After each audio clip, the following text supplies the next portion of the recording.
Good evening, ladies and gentlemen. Happy Sunday evening. I forgot what day it was again, Mike.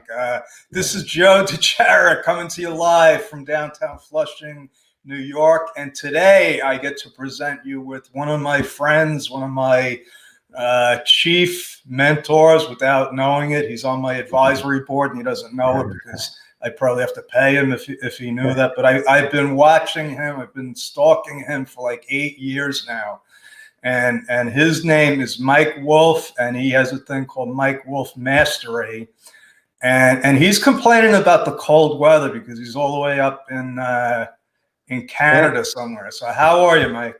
I'm good, but yeah, it is starting to feel like winter up here, and I'm not liking it. But it's good to see you. Yes, it reminds me of when I went to school with Craig Duswalt up in SUNY Oswego, and you know what the weather's like there. That's like the black hole of weather. Yeah, we're never going to get sympathy from a Canadian. So, but I'm normally a nomadic Canadian, so it's a little weird for me to actually be hunkered down still in Canada this time of year. I know. One of the things when I was describing you is like, okay, how do I describe Mike? I'm like, well, he's never actually home.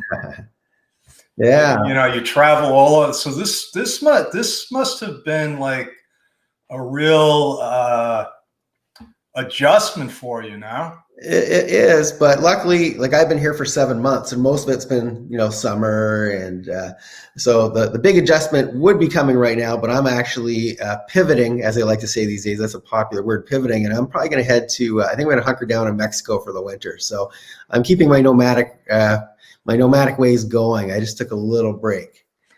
Nice. It's great. And this is one of the reasons why I've been stalking you, because I see what you do, and it's great to have that option.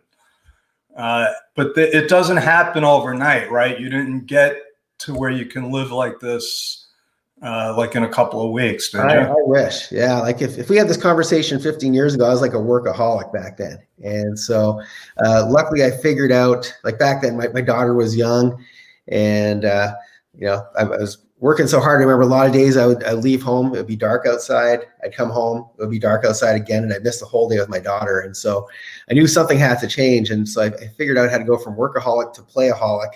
And until COVID decided to rear its ugly head, I was pretty much full-time playaholic, but now we're going a little stir crazy. So we're heading back to playaholic mode here very, very shortly. And there's no coincidences. I say this all the time. Tomorrow night, I'm going to be going through Kara Crosswhite Brendel. I hope I said that right. She wrote a book called From Workaholic to Well Balanced. Nice. And, she did a training in my mastermind. So I know exactly what you're talking about. And so let me just introduce, what you actually are. I'm kidding with you, Mike Wolf Mastery, but you are a well-seasoned expert entrepreneur. Okay.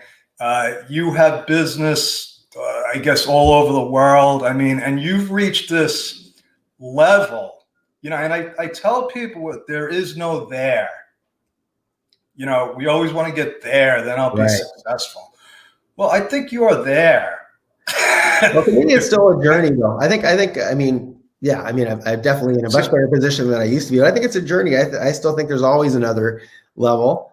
And things will change over time. Like right now, my goal isn't to necessarily make my businesses bigger. My goal is more, based around, hey, I want to fill up my grandkids' passports, for example. So we're all on a journey, and there's always that next step. It doesn't always have to be, hey, I've got to scale my business. It doesn't have to be, I've got to make more money. Can be, but that doesn't have to be. And so we're all on a journey. And I don't think there's ever a point where you should wake up and say, hey, I've made it to exactly where I've made it to the finish line. Because there is no, to me, you hit the finish line, you should make a new finish line. Because otherwise, you got nothing to even wake up for in the morning. What's the point? I love that. I love the way that you think. And also, there's been a lot of debate in the masterminds that I've been in about what is success, what's the definition of success. And it's becoming less and less about how much money you have, I think. Well, I think money is important, and a lot of people like to downplay it, especially if they don't have a lot of it. And I've been really broke, and I've been on both sides of the spectrum, and I can tell you that there, if you do things properly, there's a lot more freedom having more resources, obviously. But I think where people get lost is sometimes they get so caught up in chasing the money that they build this big monster of a business, and it takes over their entire life. And yeah, well, I can speak for myself. There was a point where my bank account was very, very full, but I wasn't fulfilled. I wasn't happy. My relationships were all falling apart. I wasn't really focusing on my health, and so to me, having a lot of money but not having your health, and not having your not spending time with your family and your friends, and to me, that's like, I don't think that's why we should get into business. I think we should get into business to create freedom for ourselves. And but we sometimes lose track of that. We get just so caught up in the money part. So I think money is very important. So I would never say to somebody, oh, don't worry about the money. As long as you got your health, you're going to be great. Well, if you're healthy and you're broke and living on the streets, that's probably not going to be the best lifestyle. So you have to have that. I think it's all about balance and figuring out what makes you happy, what makes you fulfilled. And once you get the money part dialed in, like I'm a big fan of creating passive income, doing something one time, getting paid for it over and over and over again. So for me, I own rental properties. I own quite a few of them. Other people collect my rent for me. I don't deal with that. I don't deal with tenants, but the money shows up in my bank account at the end of every month. So I have money coming in, but I have the freedom at the same time to hang out with my grandkids, to travel, to do volunteer work, which I find very fulfilling. So it's all a matter of creating, figure out what lights you up, what makes you happy, and then getting the money on autopilot so you're not spending your whole time, because it's so easy to get caught up in that. I love that formula, and when I do my PowerPoint, I have this thing that I try to make business simple, fun, and profitable, because it's a lot easier to make money when you're having fun, right? Oh, for sure. The money comes in effortlessly when you love what you're doing, and you never feel like you're working. But the other thing, I've got to caution you on, is back when I was a workaholic, I was actually enjoying, because I love what I do, I was enjoying putting in the 12, 13, 14 hours a day. And it took a while before it clicked in that, hey, I'm like all these other things around me. My bank account's looking good, but everything else around me is falling apart. And sometimes you need a little bit of a scare to realize, okay, like I haven't really been paying attention to my health. Okay, I've got the money part dialed in, but I'm starting to get I'm not getting any healthier. And so, or my relationships are starting to fall apart. So sometimes you're going to get wake up calls along the way, but you can be totally happy being a workaholic and absolutely passionate about what you do, like I was. But sometimes you need a wake up call to realize, hey, we need to change something here, or we're just heading on a really bad path. Yeah. So, and my friend Eric Reed is watching. He wrote, "Success is the number of hours I smile in the day." Yep, absolutely. And I agree with you. And in my position as an accountant, I've been on the inside of what people really have and how happy or how miserable they are. And I saw early on, I'm like, here's a guy with $10 million. His kids can't stand him. He's miserable. Like, I want the 10 million, but I don't want to be miserable. Yeah, and it doesn't have to be a package deal. You could absolutely have 10 million and be extremely happy, but it's all, once you get the financial freedom, well, now you got to make sure you have your time freedom, your health freedom, like all the other things have to be, working in unison. But, I know people that are very, very wealthy that are miserable. I know people are very, very wealthy that are happy. And most of them will tell you it's not the money that's making them happy. It's what they're doing besides making the money that's making them happy. Even though they may be passionate about what they do, if that's all they're doing, if they're just focused on their business 24/7, those are not normally the happy ones, because your business can totally turn to a big monster and get away from you.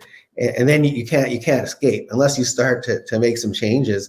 That's what the rest of your life is going to look like. If you suddenly get sick and your business can't run without you, you're in really big trouble. Everything's going to come crumbling down. So you have to have the right foundation too. Yeah. So on the rich thing, and I believe Eric will agree with me on this, because we both subscribe to the science of getting rich, which Wallace Waddle says, we're all supposed to be rich. Okay. So let's, let's all try to make as much money as we can, because that's what we're supposed to do. right? That's what I believe. But what I'd like to get into, which is important to me, because you described it, I'm picturing like a tornado. Like you start this tornado, your business, and then all of a sudden, you wake up one day and you're like, where am I? And it goes by fast. And, I didn't want that to happen. So when Kara started talking about these stages, I totally thought that this is like what Mike Wolf talks about. So can you go through those, and I tried to do it last night. I forgot the stages, but the first one is like where most businesses, we never get past that first stage, right? Absolutely. Yeah. So for people who don't know, I mean, I've had a lot of different businesses. I'm kind of a serial entrepreneur, but what I'm most known for is real estate investing. And for many years, I did it myself. Now I teach others. But the first stage is solo-preneur. And, most of us, most entrepreneurs, if not almost every entrepreneur I know, we're control freaks. And so we have a really hard time trusting other people. And it's no wonder, because if you're an entrepreneur and you put something out in this world, you put a product, you put a service, you build something, this is your baby. This isn't just some, random thing. This is your baby that you're putting out there. And you're not going to let just anybody touch your baby. So a lot of us get stuck in that very first phase, and we just try to do everything ourselves. I was definitely guilty of that. And so I was running around collecting my own rent, trying to pretend I knew how to fix properties, which I don't, chasing after contractors and finding deals and raising money. I mean, I did every single piece in my business. And then I, as you know, I'm Canadian. And so I started off my real estate business very close to home in Calgary, Canada. And then a good friend of mine, he moved to Las Vegas. And so I thought, hey, I got a free place to stay in Vegas. So once or twice a month, I'd go fly down to Vegas and go visit him. But I have a very different addiction than most people that go to Vegas. Most people go there for the gambling and the drinking. When I was there, especially back in those days, I could not drive past an open house. That's what I did.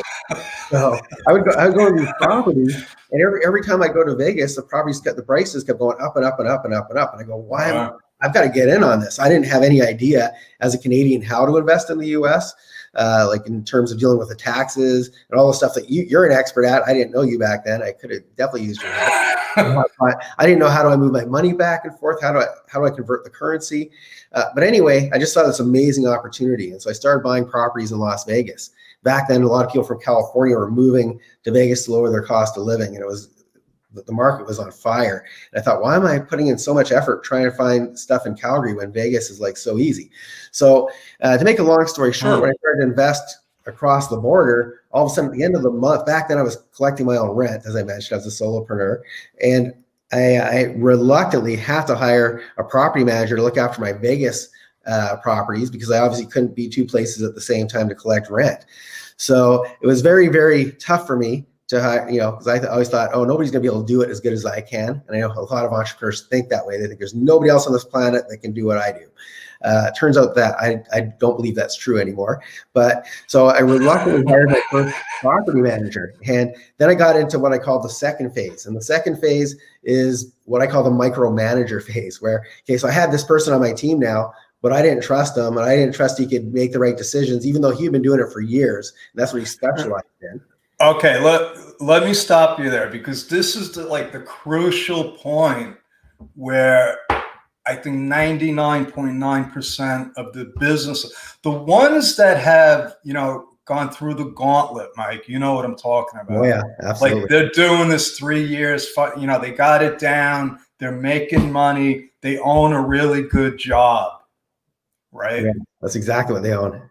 How, is there, so what was it? You just didn't have a choice, I guess. I had no choice. If I had a choice, if I would not have started investing in any other city, I would have continued doing it exactly how I was doing it. Wow. And because it gave me a sense that I had control, I thought I had the best, what I used to do back in those days, because I was managing my own properties, I picked my own tenants, and I thought, well, if you become friends with the tenants, of course they're going to pay you. And that is the worst thing ever. Because once once I get friendly with you, it's like, hey, Mike, I don't get paid till Friday. Can you hold off a few days? Yeah, no problem, no problem. And then Friday would come, it would be payday. Oh, I got in a car accident or my car broke down. Can you wait a couple of weeks? Sure, no problem. And so I wasn't treating it like a business. I was treating it like a friendship. And next thing you know, these people are a month behind, 2 months behind, 3 months behind. And now your new friend, you've got to find a way to kick them out of your house. And now they're months and months behind. So when I hired this property manager, he treated it like a business. And so he only gets paid if he collects money. And so we used to play good cop, bad cop. If somebody said, hey, I get paid on Friday, can you wait for a week?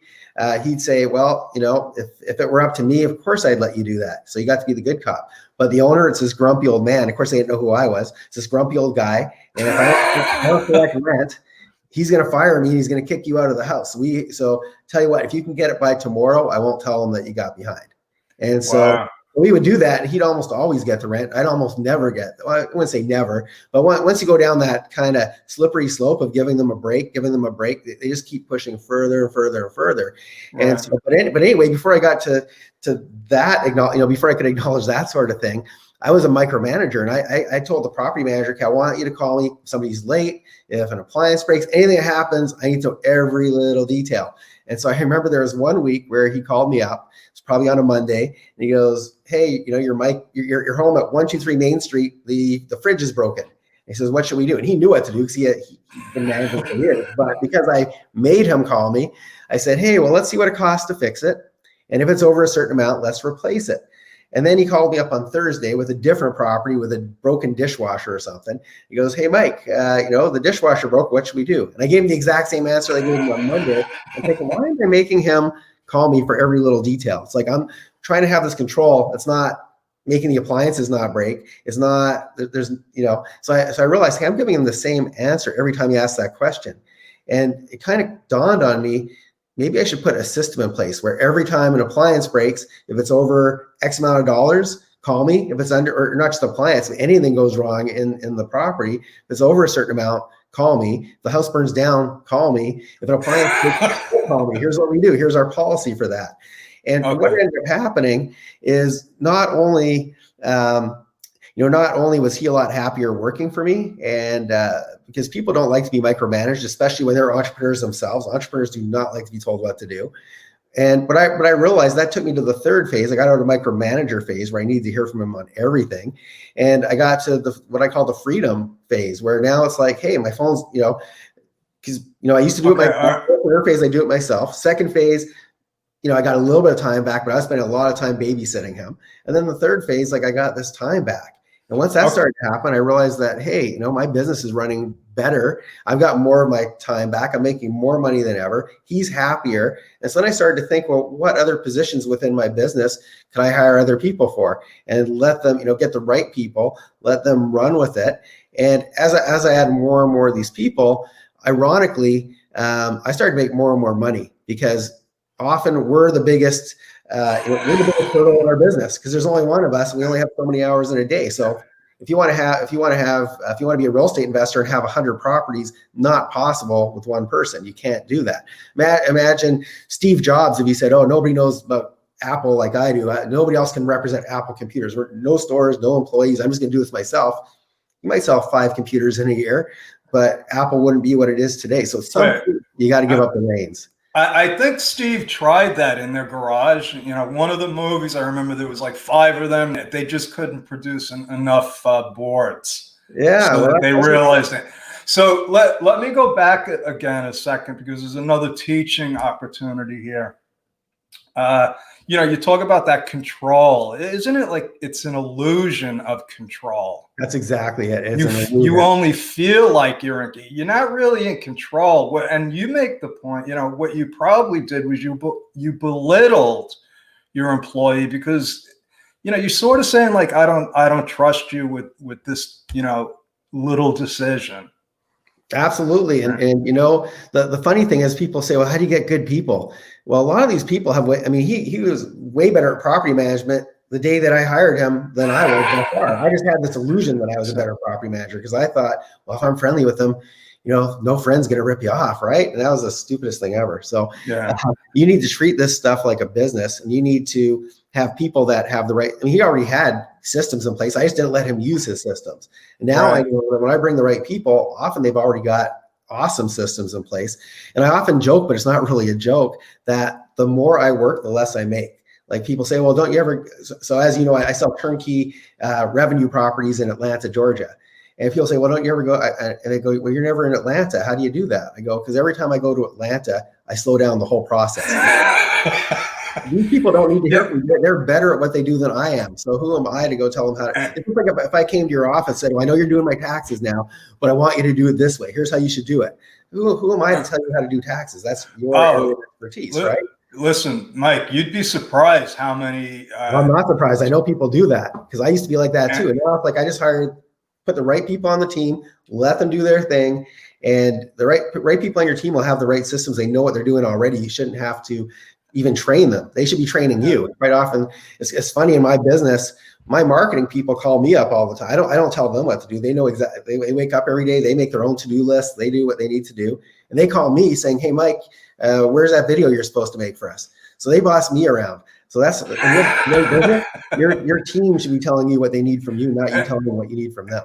I wish you were in the mastermind yesterday because Larry Broughton and his partner Dave Braun created this business called Hire My VA. And they were talking about the culture. It starts with you, but then like the people on your team, and he doesn't call them VAs, they call them team members, like you. And he's like, if you don't pick them, they will create their own culture. But what you're talking about, and it's just what Larry and Dave tried to create. They created like a course on how to pick the right people. Love it. Yeah. So how do you do that now? Like, I know you've been doing it a long time, and it's probably like, what do they call that? Unconscious competence. Like you do it and you don't even know that you're doing it. Yeah, well, the great news is quite often when you find, like to me, it's all about finding an A player. So if I find an amazing property manager, for example, if they're really good at what they do, they're not going to bring on, really bad contractors that don't show up. They only good people hang out with other good people. And so quite often you just need one piece to the puzzle, and they'll say, hey, well, we've already got this person. We already use this person. Oh, we've got a realtor on our team. We already use that person. So, I think I used to I've owned a lot of different businesses. One of them was a pub. And when I got approached with this pub, a realtor friend of mine calls me up and goes, Mike, there's this pub that's losing money like crazy. This guy's desperate to unload it, and I know you like to invest in things. Would you want to buy it? And at first I was ready to say no, because I know I have a very good friend. That's all he does is pubs and restaurants. He's an expert at that. And he's very busy at his restaurants. He's there every day. And I said, why do you go to your business every day? Why don't you hire teams? He goes, and in his mind, and this is actually true though, in that industry, if the biggest threat to a restaurant owner is employee theft. And so if you're not there, somebody that you trust a lot isn't there, food and drink are going to go missing at the back door. People are going to pour drinks for their friends for free. And so I thought, that sounds like a nightmare. So when this opportunity first came across my desk, I was ready to say no. And then I thought, well, my buddy's an expert at pubs. So him and I went into this pub, and we sat down, and we didn't tell the owner we were thinking of buying it. Sat down, ordered a drink. The owner had laid off all his staff because he couldn't afford them. This thing was bleeding money like crazy. So he was a one-man show. And so he went behind the bar, brought us our drinks. We ordered a pizza. He went into the kitchen to make a pizza. We're the only two people in this restaurant. It's like dinner time. We're the only two people in this pub. And while he goes to the kitchen, somebody walks in. They sit down at the bar, and they're waiting and waiting and waiting. Eventually they walk out. And so to make a long story short, instead of saying no to this opportunity, I brought my buddy who's an expert, already has his own systems for taking restaurants, turning them around. I said, hey, this guy doesn't know what he's doing. He doesn't know how to run this pub. What do you say you and I buy it? We'll do a joint venture. I'll put up the money. And you're going to come in. You like hanging out in your restaurants all day, so you're going to go do the work. And so I still to this day don't know anything about pubs. We owned it for a year and a half. He went in there every day. We signed a contract saying, hey, I'm not, if a server doesn't show up, don't call me. I'm not available. I'm putting it I'm putting up all the money. This is my role in this business. And you're not going to have to put any money into this. But you're going to put your time. And he was great with that because he loved it. That was his passion. And for me, I was happy because I was making my money work for me and not taking up any of my time. And the moral of the story is I got into an industry where I know nothing. The person before me, that was his dream to open this pub. That was his dream, and he failed at it. I don't know the first thing about pubs, but because I brought somebody in who already had the know-how, the systems, he knew how to run this thing. And a year and a half later, we sold it for a lot more than what we paid for it. Plus, he made it along the way. We made it successful, so it was bringing in cash flow. And the moral of the story is, my buddy and I, we would do this again. If we found another pub that was a great deal, we would do this all over again. We're still friends. A lot of people get into business together, they partner up, and they're not friends when all is said and done because things start to go wrong. So the reason I tell you this story though is I still couldn't run a pub on my own, not even close. But bring in the right people on your team, and you could go into any business. You don't even have to have any. You can do whatever you want as long as you have the right people.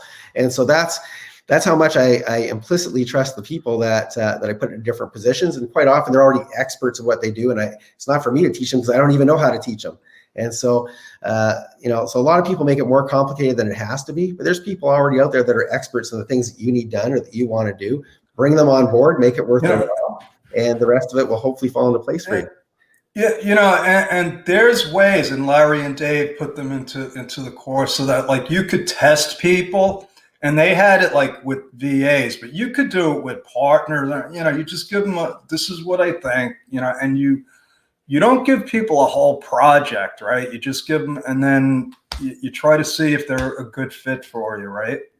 Absolutely, and it's not as tough as it sounds, but people always say, "Oh, I can't find good people." Maybe it's because you're being a little bit too particular with who gets to hold your baby. Maybe that's what the problem is. Not always, because there's definitely not everybody has a good work ethic. That's for sure.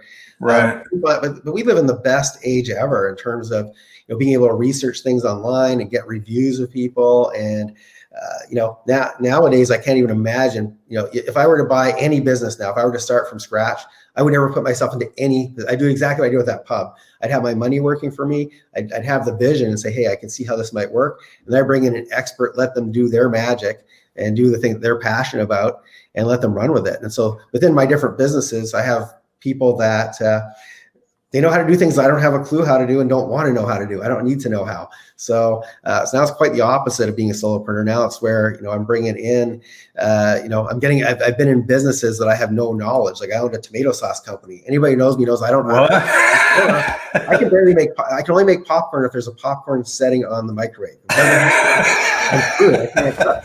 So, but you can absolutely make businesses successful, even if you have very little knowledge in that industry, if you have the right people. Okay, so that's, we're almost out of time. I like to keep these, we could go on all day. I could talk to you for hours, but this is a good segue into what I think you can offer people, because it's what you're offering me basically. So I'm an entrepreneur. I've been looking, passive income. How do I get into this? And, the real estate was always on my radar.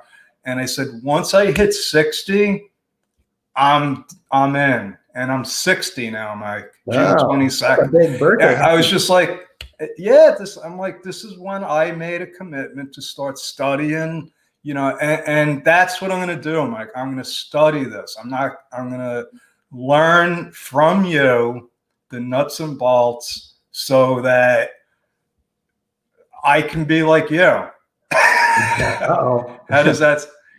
Well, now you won't have to talk to me because you'll be me. So that's even better. Be like Mike. We'll make one of those movies. Be like Mike. So what is this?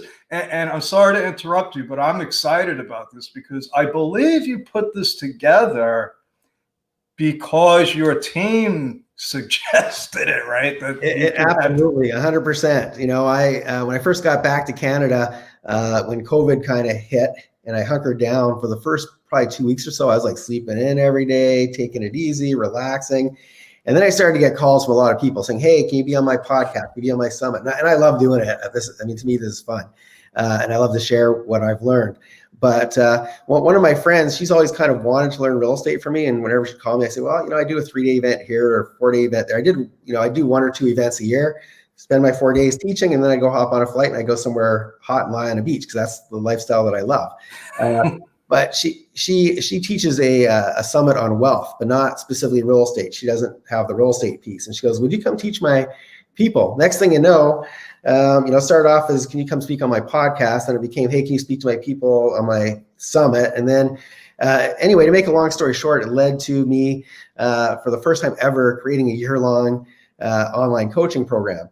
So, COVID has created weird times. Oh, there goes the alarm. In any case, when I heard that the, global economy was being shut down because of COVID, I know from previous recessions and previous catastrophes, not as bad as this one, that when they shut down the global economy, there's a massive transfer of wealth. We see a lot of homes, unfortunately, a lot of homeowners that are going to lose their homes. They're going to go from owning to renting. And I really wanted to teach people how to ethically invest in real estate, because if we can go help those people that are in trouble and monetize it, get paid for it, it's amazing. So right now we're heading into the greatest transfer of wealth probably in history. And the key word there is transfer. The money is not disappearing. So if you take one of those snow globes and you shake it up, and you see all those little snowflakes going from the top to the bottom, imagine those are $100 bills. And if you're positioned properly at the bottom, you can definitely, this is your opportunity to kind of move up the ladder. And so I'm going to be doing some 3-day events. My team made me write an ebook on some of the top strategies they're working right now. So we can give that away for free to your listeners. And if they want to, in there's got my information. So if they decide they want to, and I hope they do, come to my 3-day event. I made it so it's very affordable because I want to teach as many people as possible. So it's $97 for 3 days of hanging. Wow.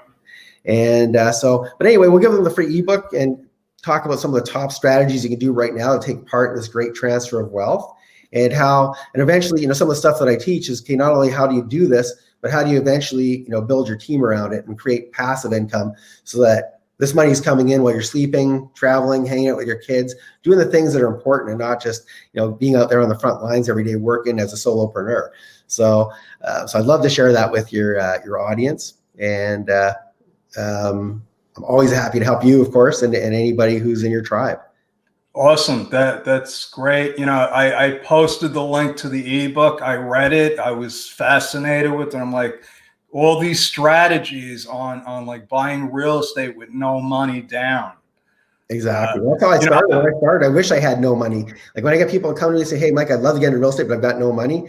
I was striving to get to zero, because back then I had all these student loans. And so I have to be very, very resourceful and creative. And so that's a lot of the stuff that I teach is, how do you get in even if you don't have a lot of cash right now? How do you, most of the wealthiest real estate investors I know started with like nothing. So I'm very cognizant on how to go from zero to building something out of that.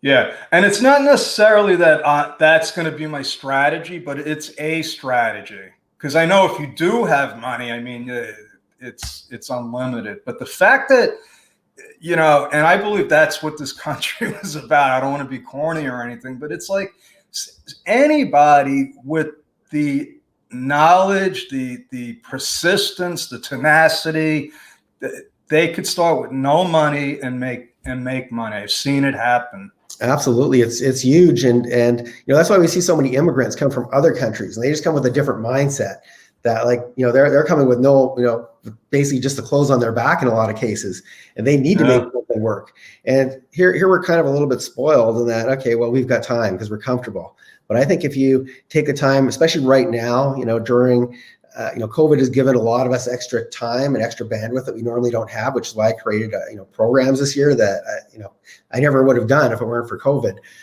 But if you take this time and use it wisely and educate yourself, you can absolutely, one, have a really big impact, and two, make a lot of money doing it. And now's the time. So if anybody's thinking of, getting into real estate, which everybody actually should, you can vouch for this, that, if you own real estate, you can bring down your taxable income.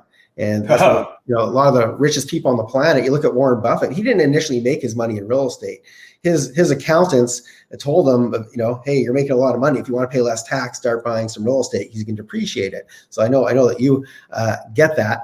And So if you don't own real estate, you're paying too much tax, first of all, because that's really one of the best vehicles to lower your taxable income legally. And also at the same time, where else do you get to invest in something and depreciate it while it's going up in value? Like it's anyway, so I don't reinvent the wheel. I just look at people way wealthier than I am, look at what they're doing and say, well, they hired the brightest and the best. And if this is what they're doing, well, I don't need to reinvent the wheel. I'm just going to do what they're doing. And so everybody should invest in real estate one way or another. You may not want to be doing it full time like I do. You may want to be more, well, these days I don't because my teams do it full time. You may want to, buy revenue properties, let other people deal with them, which is one of my businesses. I do the turnkey properties where other investors can get properties with the team already built into it. But one way or another, absolutely 100% of people should be owning real estate, in my opinion.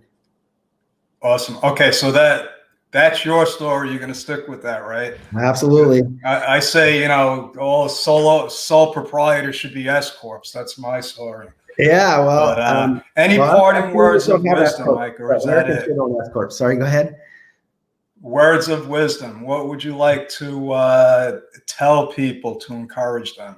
Well, I think the biggest thing right now is like I said, COVID obviously has put a monkey wrench in a lot of people's plans, and we can either take this time and just let life happen to us and see, hey, am I going to have a job post-COVID? Am I not? You can either sit back and wait to see what happens, or you can go take the bull by the horns and start figuring out, hey, what does Mike Wolf 2.0 or Joe, what is 2.0 version of Joe look like? And you can look at yourself and say, hey, what do I want to do with this time? Do I want to watch Netflix all day, or do I want to educate myself on some of the opportunities? To most people, they see chaos. To me, I see opportunities that are coming down the pipeline. So now is your chance to take part in that. But as morbid as this might sound, I think 5 years from now, a lot of people are going to look back and say COVID times that was the best thing that ever happened to me because I got to reinvent myself. And so I don't want to downplay that. Obviously there's a disease going around out there and people are getting sick. But I think for those of us that I think a lot of us are going to thrive through this because it's given us a chance to kind of sit back, have some extra time. And so use the time wisely. That would be my best advice. And don't ever take time for granted. So start figuring out ways to get your time back. And that usually involves putting other people into different positions within your business, and let other people touch your baby. It's going to be okay. Yes, it will be. And that, I heard a long time ago where I think it was a Chinese proverb. They said, where there's chaos, there's opportunity. Absolutely true. And we all have a choice. Either don't take advantage of the opportunity, or just go outside and look at all the vacant businesses, all the things that say for sale, for rent, all the apartment buildings that have, there's opportunities out there. And thank you for bringing that out, Mike. Thank you for your time. Well, thanks for having me. And yeah, can't wait. October 31st, you're going to be doing this in the mastermind group. So that's going to be fun. I'm looking forward to that. Looking forward to it. All right, over and out. That's our story. We're sticking with it, folks. God bless. Have a good night. Over and